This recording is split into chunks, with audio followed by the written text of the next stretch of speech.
सन्माननीय महापौर महोदय, नाले सफाई हा विषय 2018च्या जुलैनंतर वसई विरारकरांच्या जिव्हाळ्याचा विषय झालाय.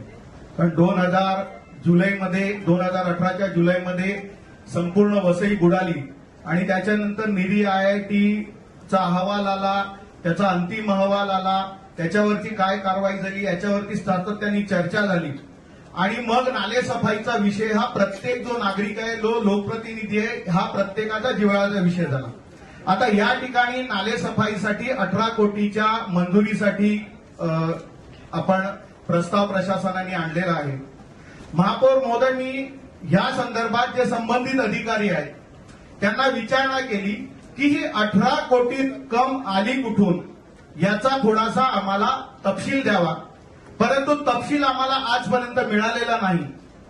नाले सफाईच्या संदर्भात ऑडिट रिपोर्टमध्ये वारंवार अनेक सूचना केलेल्या, अनेक गंभीर सूचना केलेल्या आहेत.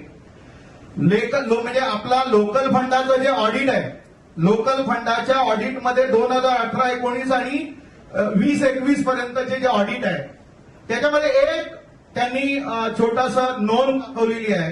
त्याच्यामध्ये त्यांनी सांगितलेलं आहे की म्हणजे महापालिकेला जो खर्च करावा लागतो त्याचं विवरण दिलं आहे आणि वरीलप्रमाणे खर्च पाहता मनपास मोठ्या प्रमाणात यंत्रसामुग्री भाडे अदा करावे लागत आहे. याबाबत मनपाने यंत्रसामुग्री विकत घेण्यासाठी किती व भाडे करार करण्यासाठी किती खर्च येतो याबाबत अभ्यास करून खर्चात बचत होत असल्यास त्या भाडे तत्वावर मशिनरी घेण्याऐवजी मशिनरी विकत घेऊन भाडे तत्वावर दिल्यास फायदा होऊ शकतो असे लेखापरीक्षकाचे मत. याच्यामध्ये त्यांनी एक प्रमाणक दिलेलं आहे. त्याच्यामध्ये त्या प्रमाणकामध्ये 2020चं प्रमाणक आहे. त्यांनी ओंकार कन्स्ट्रक्शनला 17/4/2019 ते 10/6/2019 या कालावधीत एक्सकव्हेटर आणि तराफ्यासह याचा 38 दिवस वापर केला आणि त्याचं 38 लाख रुपये भाडं दिलं आणि त्याच्या अगेन्स्ट मध्ये त्या सेम मशीनची मार्केट व्हॅल्यू आहे 36 लाख रुपये. 38 दिवस वापरलेल्या मशीनची किंमत आहे 36 लाख रुपये. आणि याच विषयावरती महापालिकेला त्यांनी महापालिकेच्या संबंधित विभागाला सांगितलंय की याचा अभ्यास करा. कोणी अभ्यास केला? मी मागतोय की तुमचं भाडं किती आहे ते सांगा, आम्हाला त्याची किंमत काढू दे. परंतु महापालिका प्रशासनातले जे अधिकारी आहेत 19 कोटीचं 20 कोटीचं कोटीच्या कोटी उड्डाणं. अरे परंतु हा जनतेचा पैसा आहे. हा आपण खर्च करताना ऑडिट कशासाठी करतो? सीएजीच्या ऑडिटचे रिमार्क आहेत, लोकल फंडाच्या ऑडिटचे रिमार्क आहेत. कुठल्याच विषयाला तुम्ही विषय गांभीर्याने घेणार नाही. कुठल्याच विषयाला गांभीर्य लोकांचे मुळात त्यांनी त्याच्यासोबत एक अजून रिमार्क मारलेला आहे की तुम्ही जे गाळ काढण्याचा विषय आहे, हा गाळ जो त्या क्युबिक मीटर मध्ये जेवढा गाळ काढला त्या प्रमाणात पैसे द्यायला पाहिजेत. पण आपली पद्धत काय तर तासावारी. आता किती तास त्यांनी मशीन चालवली याच्यावरती भाडं देण्यापेक्षा जर त्याचा किती क्युबिक मीटर माल आहे, किती क्युबिक मीटर गाळ काढला हे जर केलं तर हे पैसे किती कमी होतील. परंतु प्रशासनाला याच्यामध्ये इंटरेस्ट कुठलाही इंटरेस्ट नाही. आणि असा आता आम्हाला एक भीती दाखवली जाते की आता पावसाळा जवळ आलाय, तुम्ही नाही केलं तर याच्यामध्ये लोक बुडतील. आता तुम्हाला सन्माननीय महापौर महोदय, मी सांगतोय की अनेक ठिकाणी मी सुद्धा नाल्याचं परीक्षण करतोय. अनेक ठिकाणी ज्या ठिकाणी मोठी गटर नाल्याला घेऊन मिळतात त्याच्या 100-200 मीटर परिसरामध्ये गाळ जमा होतो. इतर ठिकाणी जमा होतो का? तर त्याचं उत्तर त्यांनी द्यावं ना. किती क्युबिक मीटर गाळ काढला, त्याची वाहन कशी केली, तो कुठे टाकला, याचं कुठलंही उत्तर प्रशासनाकडे नाही. आम्ही फक्त इथे बसून त्यांचे 18 कोटीचे 25 कोटीचे प्रस्ताव मंजूर करायचे, परंतु सभासदांना या बाबतीत कुठली माहिती नाही. त्यामुळे ह्याचं भाडं किती आणि त्याची मूळ किंमत किती याचा संपूर्ण गोषवारा प्रशासनाने सादर करावा आम्हाला मंजुरीच्या अगोदर. आम्हाला तर कळू दे. लोक सुद्धा ऑडिट रिपोर्ट वापरतात. दुसरा विषय आहे साहेब, ह्याच्यामध्ये महापालिकेने 5 कोटी रुपयाची 2 वाहनं खरेदी केली. ती कशासाठी?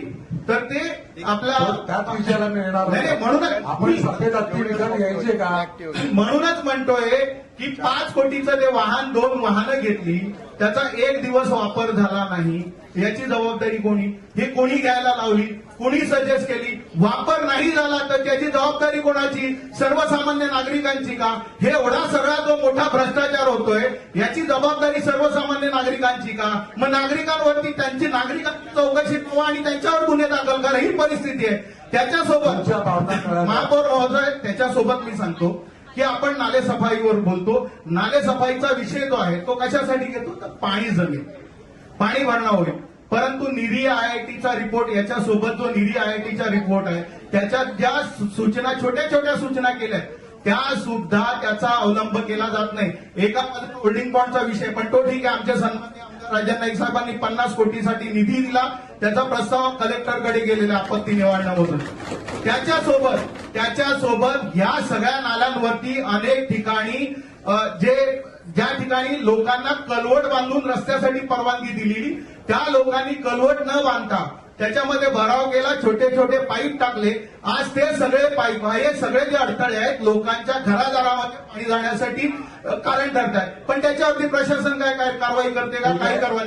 अजून एक महोदय, माझं फक्त एक महोदय, एक नाला जो आहे 900 मीटर बाय 35 मीटरचा नाला, त्याची जागा राखीव आहे. आता आपण जो तुंगारेश्वर वरतून पाणी येतो गोखिवऱ्याला, सुरक्षा स्मार्ट सिटी आहे, त्या सुरक्षा स्मार्ट सिटी मधून एक 900 मीटरचा नाला थेट नायगाव साईडला, म्हणजे आपली जी सोपारा खाडी आहे, तो पाणी थेट नायगाव साईडला जाणून सोडण्यासाठी एक नाला आहे.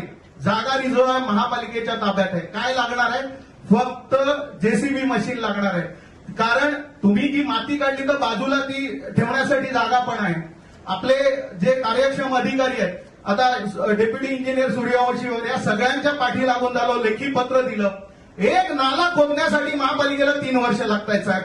त्याच्यामध्ये काय आहे की ते वरतून जे पाणी येतं ते वेगाने इथे नवघरकडे येतं.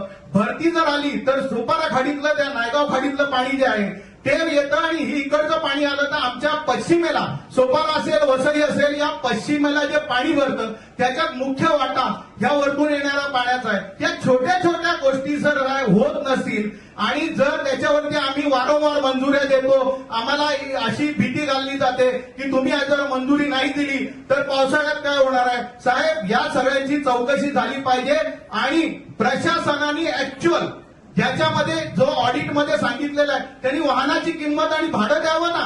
18 कोटी कुठल्या आधारे तुम्ही आला? त्यामुळे या सगळ्या विषयावरती गांभीर्याने चर्चा विषय हवा आणि त्यामुळे अशा 18 कोटीला आमची मंजुरी नाही.